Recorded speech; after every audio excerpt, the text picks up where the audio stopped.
Am I visible? ठीक है ना? Okay. Now we are discussing about present continuous tense, है ना? आज हम लोग क्या पढ़ने वाले हैं? Present continuous tense पढ़ने वाले हैं.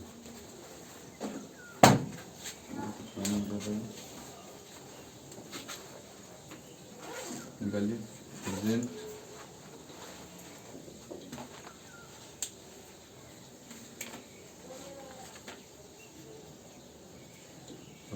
continuous tense. ठीक है. अच्छा देखो प्रेजेंट कॉन्टिन्यूस टेंस को and we discussed in earlier classes that हम लोगों ने पढ़ा है पिछली कक्षाओं में. क्या पढ़ा है हम लोगों ने? प्रेजेंट कॉन्टिन्यूस को क्या क्या कहते हैं? प्रेजेंट इम्परफेक्ट कहते हैं, है ना? और प्रेजेंट इम्परफेक्ट और उसके साथ साथ क्या कहते हैं इसे? प्रेजेंट प्रोग्रेसिव भी कहते हैं. इसका 3 नाम है. ठीक है. But in popular name, but इसका जो पॉपुलर नेम है वो क्या है? कॉन्टिन्यूस टेंस है. याद रहेगा ना? देखो कॉन्टिन्यूस टेंस हम लोग प्रेजेंट कॉन्टिन्यूस टेंस इसको जो लोकप्रिय जो इसका जो नेम है वो यही है, प्रेजेंट कॉन्टिन्यूस टेंस. लेकिन इसके 3 नेम हैं. प्रेजेंट इम्परफेक्ट भी कहते हैं इसे और प्रेजेंट प्रोग्रेसिव भी कहते हैं इसे. ठीक है. चलो अब इसमें सबसे ज़रूरी जो बात है वो क्या है?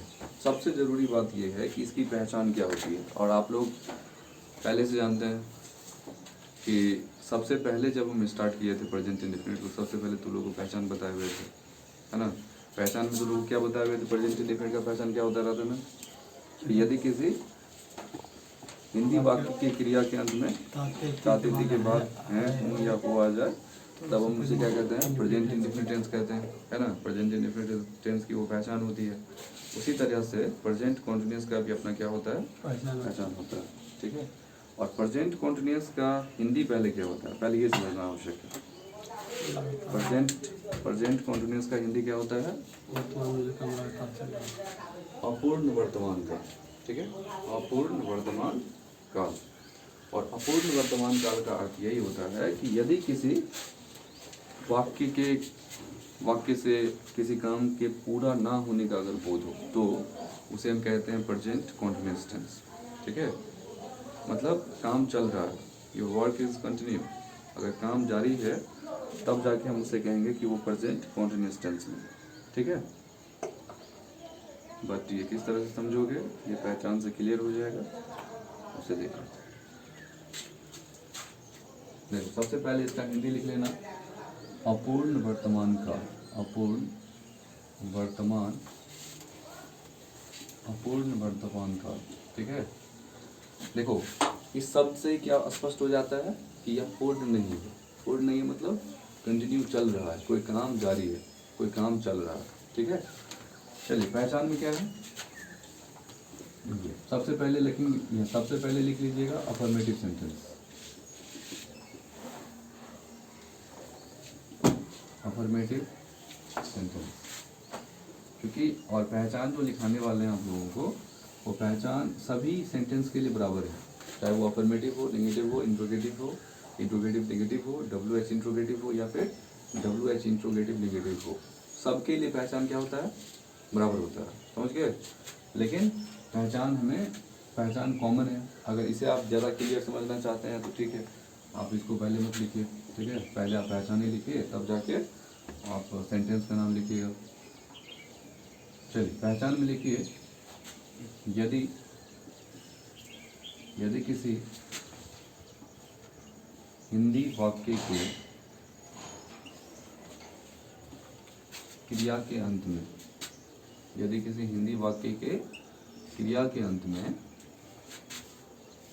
रहा रही रहे के बाद हैं, हूँ या हो का प्रयोग हो जाए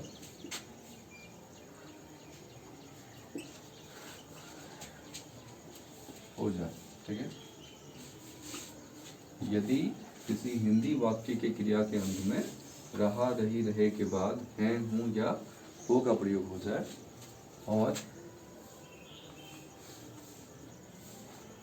और इसके बाद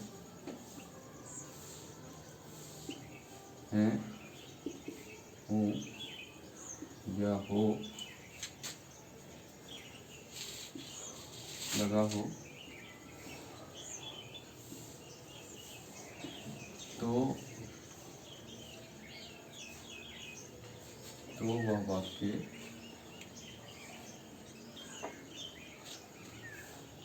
अपूर्ण वर्तमान काल यानी कि प्रेजेंट कंटिन्यूअस टेंस कहलाता है। ठीक है, यहाँ देखो, यदि किसी हिंदी वाक्य की क्रिया के अंत में रहा रही रहे के बाद हैं हूँ या हो का प्रयोग हो जाए, ठीक है, ओके, यदि किसी हिंदी वाक्य की क्रिया के अंत में रहा रही के बाद हैं हूँ या हो का प्रयोग हो जाए तो वह वाक्य, ये डबल हो गया, तो वह वाक्य, यहाँ से लिखना है, तो वह वाक्य अपूर्ण वर्तमान काल यानी कि प्रेजेंट कॉन्टिन्यूअस टेंस कहलाता है। But there is more one identification of present continuous tense, लेकिन इसके अलावा और भी पहचान है इसका, केवल इतना ही नहीं है। देखो, अभी हम तुम लोगों को बताए हैं कि प्रेजेंट कॉन्टिन्यूअस का मतलब होता है अपूर्ण वर्तमान काल, है ना। अपूर्ण वर्तमान काल यानी इसका अर्थ ये हुआ कि जिससे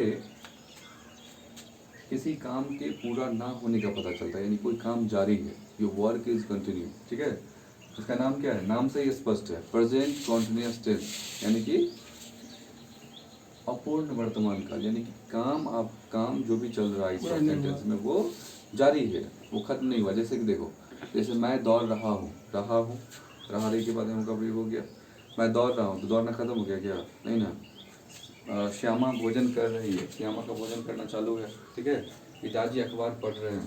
ठीक है, इसमें पिताजी का अखबार पढ़ना क्या है, जारी है, समझ रहे हो ना। लेकिन इसके अलावा और भी पहचान है, अन्य पहचान जो है वो क्या है, जैसे यहाँ देखो, मोहन खरा है, मोहन खरा है, मोहन का खरा होना क्या है, कंटिन्यू है, बात समझ रहे हैं। सीता बैठी है, सीता का बैठना कंटिन्यू है। ठीक है, पिताजी लेटे हैं, पिताजी का लेटना क्या है, कंटिन्यू है। तो खरा होना, लेटना या बैठना, ठीक है, ये सब आ जाता है तुमको कॉन्टिन्यूअस टेंस में, बात समझ गए। तो यहाँ हम क्या लिखेंगे, तथा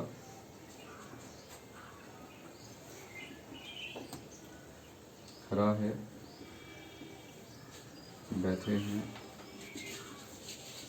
लेटी है इत्यादि भी प्रेजेंट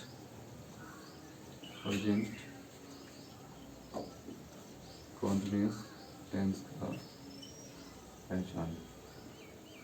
ठीक है, इसको भी लिख लीजिए,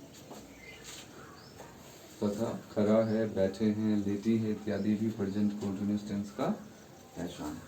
ठीक है, ये बहुत इम्पोर्टेंट है, इसे याद रहना बहुत ज़रूरी है। अगर आप याद नहीं रखते हैं तो आप भूल जाइएगा, क्योंकि ये आपके लिए बहुत ही ज़्यादा इम्पोर्टेंट है कि आप इसे भी याद रखें कि ये भी इसकी पहचान है। ठीक है, तो ये इसका आइडेंटिफिकेशन हो गया, किसका, प्रेजेंट कॉन्टिन्यूअस टेंस का, यानी कि अपूर्ण वर्तमान काल का ये आइडेंटिफिकेशन हो गया, पहचान हो गया। ठीक है, चलिए इसको मिटा दें, लिखिए पहले इसको लिखिए।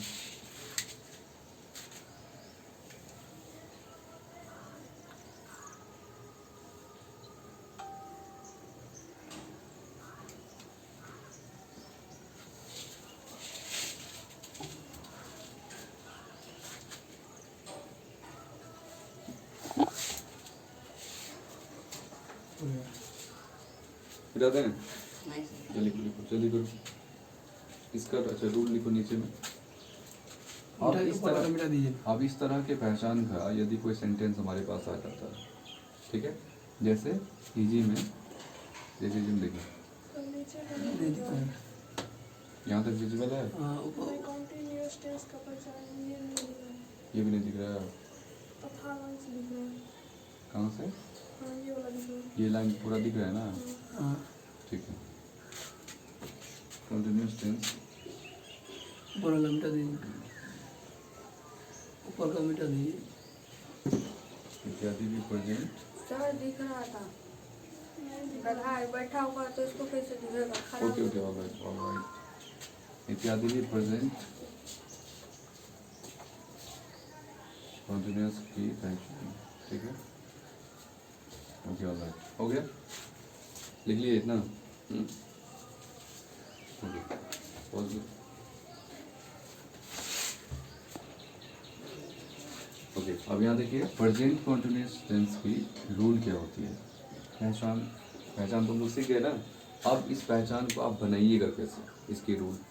तो रूल क्या होता है, subject plus is am are, subject plus is am are, is am are plus V1 plus ING plus object.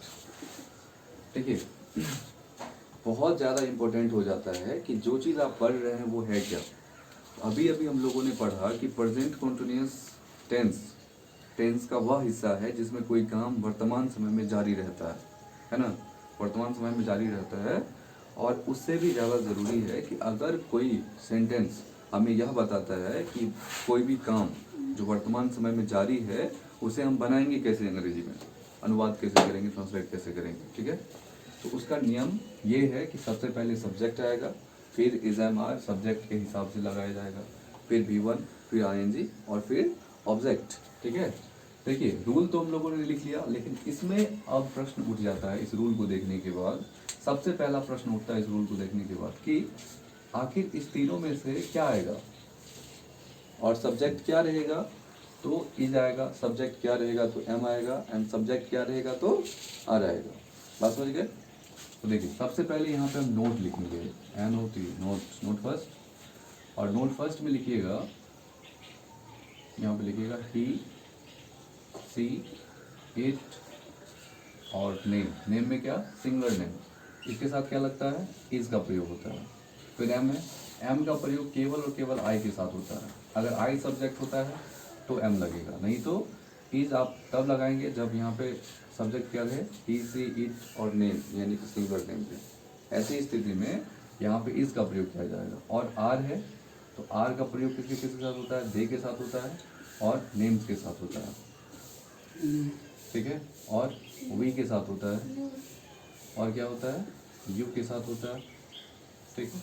इन सभी के साथ किसका प्रयोग किया जाता है, आर का, ठीक है। चलिए लिखिए। तो ये सबसे ज़्यादा इम्पोर्टेंट नोट्स है, ठीक है। ये तो डायरेक्ट हम लिख दिए, बट अगर इसे हम लैंग्वेज में लिखते तब हम क्या लिखते, थर्ड पर्सन सिंगुलर नंबर के साथ इसका प्रयोग होता है ना। फर्स्ट पर्सन सिंगुलर नंबर के साथ एम का प्रयोग होता है, और first person plural number, second person और थर्ड पर्सन प्लूरल नंबर के साथ आर का प्रयोग किया जाता है, ठीक है। लेकिन ये ज़्यादा आसानी से आप लोग समझ सकते हैं, इसीलिए ये लिखना उचित है, ठीक है। चलिए जब हम इतना लिख लेते हैं तब हम चाहेंगे कि इस रूल के अकॉर्डिंग ट्रांसलेट कैसे किया जाता है उसे भी पढ़ लें, ठीक है। बट ये हम लोग नेक्स्ट क्लास में यानी कि कल पढ़ेंगे। कल आप लोगों को क्या याद कराना है कि प्रेजेंट कॉन्टिन्यूअस टेंस की पहचान क्या है, पहली बात। और दूसरी बात कि प्रेजेंट कॉन्टिन्यूअस टेंस को किस रूल के अकॉर्डिंग बनाया जाएगा, और इस रूल के अकॉर्डिंग बनाया जाएगा वो रूल क्या है ये समझना बहुत ज़रूरी है। जिसमें हम लोगों ने आज इज एम आर का जो यूजेज है उसे हम लोगों ने पढ़ लिया। कल हम लोग क्या पढ़ेंगे कि V1 में ING किस तरह लगाया जाता है, क्योंकि V1 में ING लगाने के बहुत सारे तरीके होते हैं। जैसे कि आप लोग देखे होंगे कि अगर हम गो में ING लगाते हैं तो पूरा का पूरा गो प्लस ING हो जाएगा, गोइंग, है ना। बट अगर आप मेक में ING लगाइएगा तब क्या हो जाएगा कुंदन, ई हट जाएगा, MAKING होता है मेकिंग। इसीलिए होगा क्या कि कल हमें पढ़ना होगा कि आखिर रूल क्या है, इसके नियम क्या है, V1 में ING लगाने का नियम क्या है। जिस तरह से हम लोग प्रेजेंट इंडेफिनिट में पढ़े हुए थे कि V1 में S और ES लगाया जाता है, और V1 में S और ES लगाने का कुछ नियम था ना, उसी तरह से इसका भी नियम है V1 में ING लगाने का, जो हम लोग कल की क्लास में डिस्कशन करेंगे, ठीक है। तो कल आप लोगों को याद करके क्या लाना है, इसकी पहचान, प्रेजेंट कॉन्टिन्यूअस की यानी कि अपूर्ण वर्तमान काल का पहचान, और साथ में इसका जो रूल है वो, और रूल में जो नोट 1 लिखा है वो भी, ठीक है। पॉजिटिव।